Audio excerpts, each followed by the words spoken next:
Well, hello there. It is great to see you again, and welcome back to another installment of MSP Success Spotlight.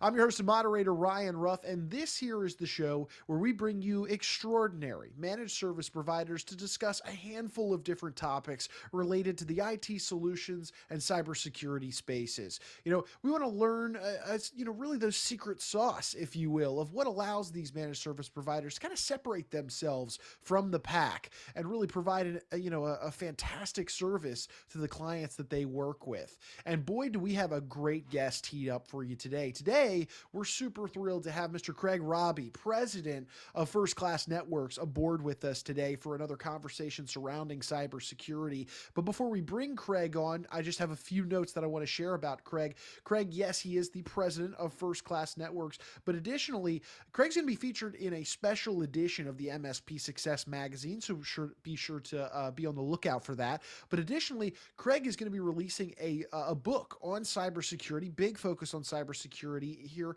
in 2022. So another thing to keep your eye out on. So we're really, really excited to have Craig and his knowledge about cybersecurity as a whole to be with us here on today's show. So hey, without further ado, let's go ahead and bring him on. Craig, how are you doing today? Thanks for joining us. Great, Ryan. Great to see you too. Thank you so much for having me.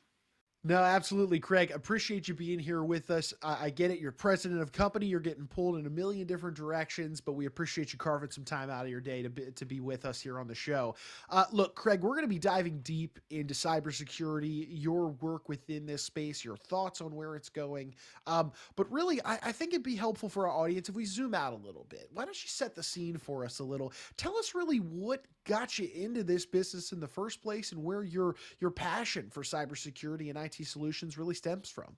Well, back a little bit of ways. I got a degree in electrical and computer engineering from Clarkson University in New York, or Northern New York, actually. And they got me a job out in Boston selling semiconductors and computer systems. And I did that for a total of 4 years. And about 3 years into doing the sales job, a friend of mine at Intel gave me a sample processor of Intel's latest computer processor. And he had a couple samples that he gave me, and I built a couple computers around them. And at this point, I was 25 years old. And I told myself when I was a little kid that I always want to have my own business by the age of 25. So I was looking for things to do. And I noticed there was no computer stores that were geared towards the novice computer user. And I just built a couple of computers, knew a little bit about them, and thought I could help people out with that. So I started a retail computer store called the Computer Cafe. And that was not a restaurant, but a retail computer store with a warm and friendly atmosphere. We had a couple of couches in there, a bunch of plants, and 10 computers set up around the store for people to use. Now, this was 1996, so a lot of people didn't have computers at home. Certainly didn't have high-speed internet, which we had in the store. Back then, it was dial-up, and the internet was new. So you remember AOL, and that was about it at the time. And so the internet was new, and so people would come into the store, use the computers. We taught people how to use the internet, use the computers, use office programs, and we sold them computers and we did repairs. And did that very much in a customer-focused, warm and friendly way. And people really, really liked that. The business did very well, and businesses started asking us to do work for them. And so in 2013, I started First Class Networks as a managed IT services provider, being the outsourced IT department for companies. And so that went very well and dwarfed the size of our retail operations. And so in 2019, I closed the Computer Cafe and moved my team to an office in Woburn to focus simply on the IT needs of companies and their security.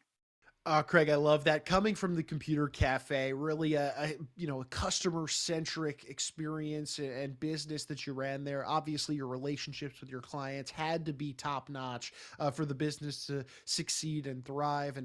But I want to get into First Class Networks now. Here the company founded in 2013. You've been going for quite some time now. Now, obviously, IT solutions, cybersecurity, this is a populated space these days. So I guess my next question would be, what makes you guys stand out? What makes First Class Networks unique? I know you said your companies, you're based out of the Woburn, Massachusetts area. You cover the greater Boston and beyond area. What do you believe makes First Class Networks unique? Well, I named the company first class networks as a first class operation. And so our motto is first class IT solutions with first class service. And so a lot of people say that, but it's part of our DNA, it's part of our culture. Everyone that we hire is client focused, very much a people person, and we really provide that for our clients. So we are first class service, and we want to create raving fans. That's my motto: raving fans. We want people to want to refer us to people. So we do whatever we can to go above and beyond to make people happy. And we also take an owner's perspective. You know, being a business owner myself, um, we take the perspective of what's best for our clients, not what's best for us. And so we really gear the solutions to make the clients more efficient in their job, make them more money, and make them operate better what they do. So we aren't going to recommend solutions that aren't going to be best for them, or sell them servers or hardware that they really don't need. I see that a lot. People quoting outrageous amounts of money for servers, and I'm like, you only need it for this. You don't. It's a file server in QuickBooks or something like that. You don't need a $10,000 server, you know. And so we really do what's best for our clients. No, Craig, I love that. And one thing that I really enjoy diving into on this show with all the MSPs is that customer experience that that they go through when working with the different MSPs that we bring on. Talk to me a little bit about this idea of the customer experience, or what does that first interaction look like with you guys? How does that relationship really get kickstarted in the first place? Walk me through that. Ryan, that's a great question, because not everyone is a good fit for each other. And so we might not be a good fit for them, and they might not be a good fit for us. So really the initial conversation is just a matter of sitting down to get to know each other personally as well as professionally, and understanding how they do business and what they need in their business. It's, we have certain things that we like to see from clients, and certain personality traits might not necessarily be a good fit. So it's really important for us to kind of feel each other out during that meeting, make sure that what we offer and who we are as a company is going to be a good fit for what they're looking for. And so the first meeting is really just getting to know each other a little bit, understanding their needs, let them know what we're all about. I love that, Craig. And you had mentioned that your company got started in 2013, and here we are. We're coming in on almost a decade that your company's been in business. So, hey, it takes a lot to achieve success in 1 year with the company, let alone a decade. I'd love to get your take on. Talk to me a little bit about what these last 10 years almost have been like for you. From growing the company to growing relationships with clients. Talk to me about that growth process. Another great question, because it's everyone wants to grow and they want to grow fast and do a lot Right. for everyone. But I've really made the effort to make sure that we get our own uh, stuff in order, and make sure our back end processes are in place so that we are taking care of our clients, and that things are properly documented, processes are properly followed, people are properly followed up upon, because it's very easy to have those things go wrong. And that's actually quite honestly how we get a lot of our clients. People aren't happy with the customer service from other ISPs or MSPs. So um, we spend a lot of time getting that in place. And we are very much an employee focused company. We are a family first.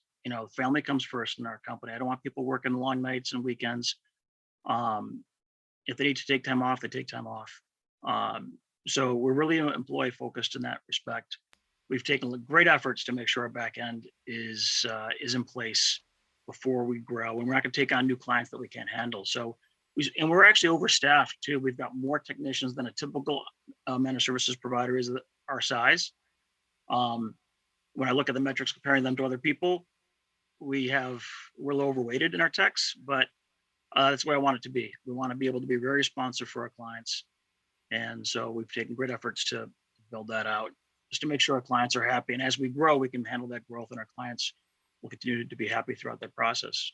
Yeah, well, Craig, absolutely. It sounds like overstaffing techs is just one more reason, one more drop in the bucket, really, of what makes you guys truly first class networks. Love to hear that. Hey, I want to shift the conversation now. Let's get into cybersecurity, really the meat of our conversation today. You guys are experts in this space. It is a massive, massive piece of what you bring to the table for your clients. Uh, Walk me through. I know this is going to be a little bit of a high level question here, but walk me through in your own thoughts and experiences on just why you believe cybersecurity is so important these days. Well, clients and people can be greatly harmed by cyber hacking. And cybersecurity is the way to prevent yourself from being scammed out of a lot of money, losing your client base, losing all your intellectual property. And you've seen that over and over again. And cybersecurity is really like locking the front doors of your house, but it's much harder to lock the doors on your house if you don't know where all the doors are. And if someone gets into your house, how do you detect that they're in your house? So uh, I've seen so many stories of personal people that I know, clients that have not used our security services or had certain things in place that have been scammed out of more money than I'd like to admit, or they like to admit for sure, more than I'd like to know about. But not even our own people that we know, but also you hear those stories from, hey, my friend did this, or my friend did that, and or you hear about these larger companies. And you know, uh, back in 2019, I wrote an article about the Sea Dragon uh, theft and the naval, and I think the Chinese stole 667 gigabytes of data, which pretty much all of the weapons program, all the development that they've been doing, uh, were compromised and taken by the Chinese. And so, not only are we own personally at risk, but our nation is as well. And there's not enough people out there that are securing the networks, and it's been a wild, wild west for the hackers right now. And it's one of our goals, and my goals is to keep our clients and quite honestly, our country safe and secure. Craig, there's a conversation that tends to come up on this show with a lot of the MSPs that we have, and it's surrounding the idea of the employees of a given company. I mean, there's always the adage of your employees are your greatest asset to a given company, of course. Well, in the case of cybersecurity, they can also be some of your biggest risks. Why don't you talk to me a little bit about this realm of educational efforts and the importance of that in the relationships with the clients that you guys have? Talk to me about what that looks like with First Class Networks and how you guys, work with your clients on any sort of educational opportunities or resources for your clients on cybersecurity. Well, very honestly, the user is the biggest risk in any company. The employees are the biggest risk, and people have realized that. So it does come down to education. People have got to know that they can't click on certain things in an email, and if emails look like they're coming from someone, but something doesn't quite seem right, you have to question that and not just reply back with an email, but maybe pick up the phone and call them. And so ongoing education is a very big part of it. But we've also realized that as much as people can try and not do things or do things properly, they don't. So education is one part of it and a very big part of it, but also continually monitoring and managing the computers and the networks.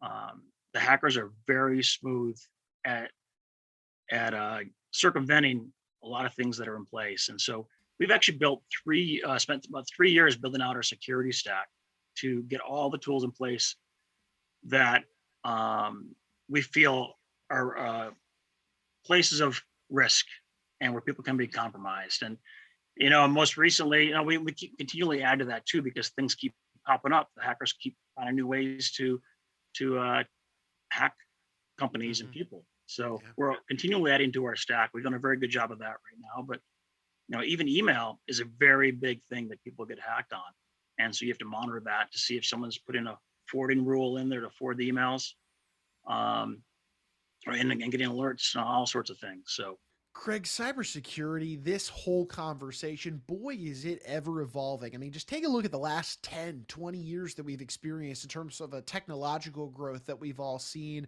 and how cybersecurity has just become more and more and more pertinent for businesses and organizations these days.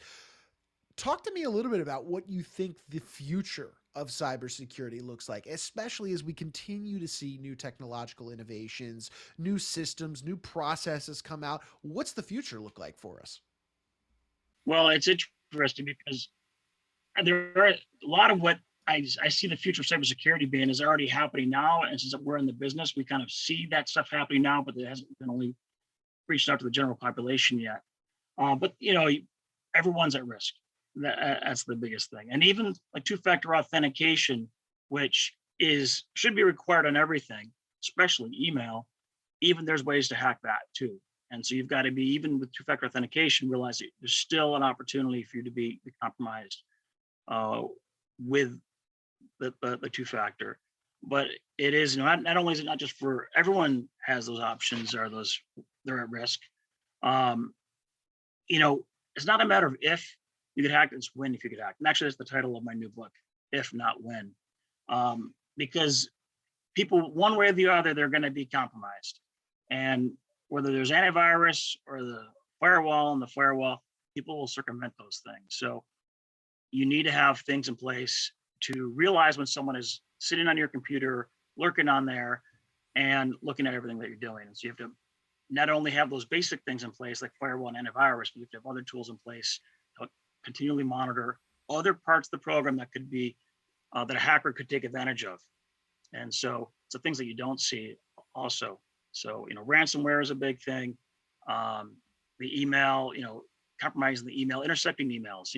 I literally had a client the first day that we started working with them. They showed me an email, and the email they sent with an invoice on it was different than the one they received that they sent it to. If someone had intercepted it along the way, changed the PDF to say, please make payment to this new routing number, and then deliver it to the person. Fortunately, the person at the other end was like a little suspect about it, but I looked at the whole thread, and someone had compromised their email. Oh yeah, it's such an interesting conversation in cybersecurity and where everything's going these days. So Craig, in the same vein of conversation, you guys over at First Class Networks have that heavy emphasis and focus on cybersecurity, specifically with this thing called CMMC. Talk to us a little bit about what this is and why you guys have such a heavy focus on that within the overarching realm of cybersecurity.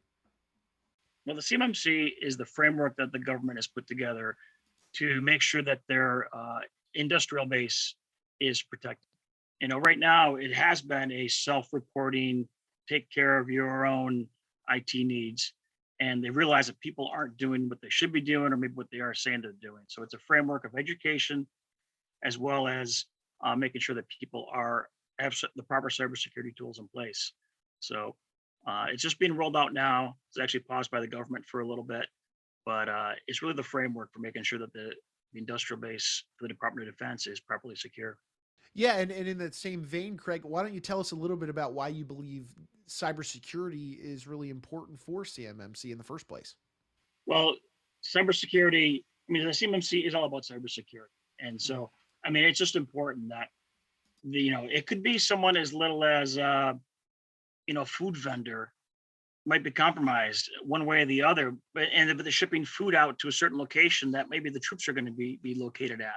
That little things like that can tell a lot to someone who might be hacked. So it's really an important piece of the puzzle, and because everything now is online, it's all digital, and so you don't need spies anymore to be on the ground. I'm sure there are, and that certainly helps, but there's a lot that can be done to hack the computers, and so it's a very vulnerable part of our infrastructure.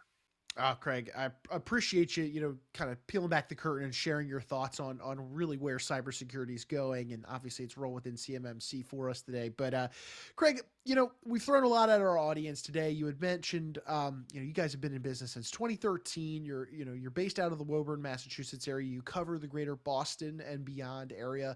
But I want to turn our attention kind of towards our audience at the moment. Let's say somebody out there, they're listening to this conversation. It's really resonating with them maybe. And they're interested in maybe pursuing a conversation with First Class Networks, with you, to maybe talk about, where you could maybe assist them with work for their company, or just maybe even just to start the conversation around cybersecurity as a whole.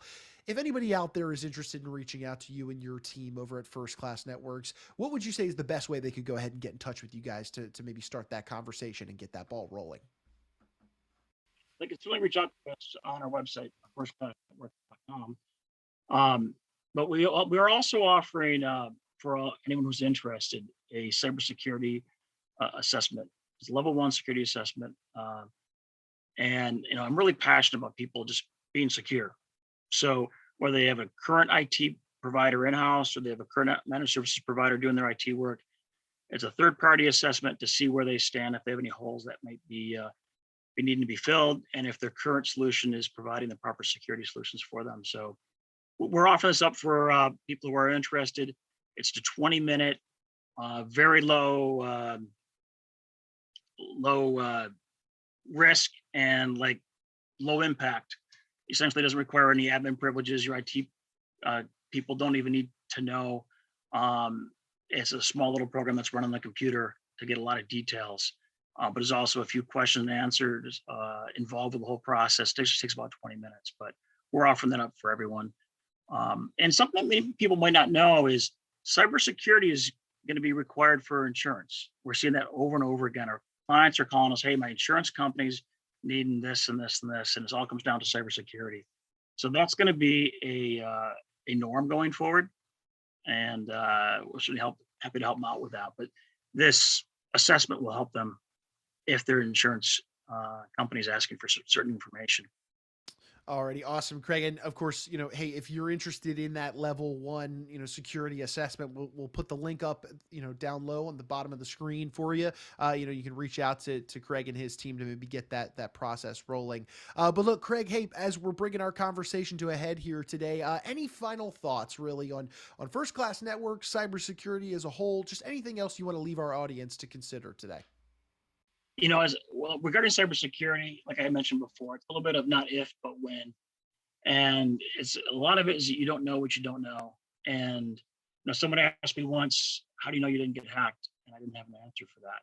I didn't know. Now I do know, and our clients know if they've been hacked.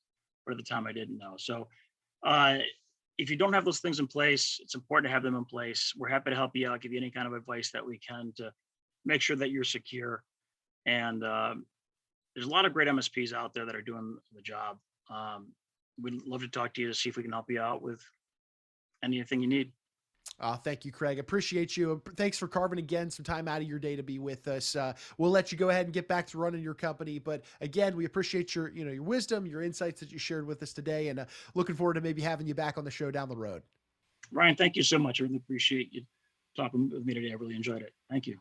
All right. Thanks, Craig. And hey, look, we want to take one final moment, as always, to thank you guys, our audience, right, for carving some time out of your days to be with us. If you liked what you saw, you liked what you heard today, do us a favor, like the show, comment on it, subscribe to it on whichever platform you're checking us out on, and then, of course, share this information with friends, family, business owners, anybody that you think would benefit from these types of conversations. At the end of the day, we've got some great MSPs teed up for some future episodes, some fantastic conversations with them to boot, and we would hate to have you miss out on any of that potentially beneficial information. So for Mr. Craig Rabe, I'm Ryan Ruff. We're going to go ahead and say so long, but we appreciate you jumping aboard with us today on the installment of MSP Success Spotlight.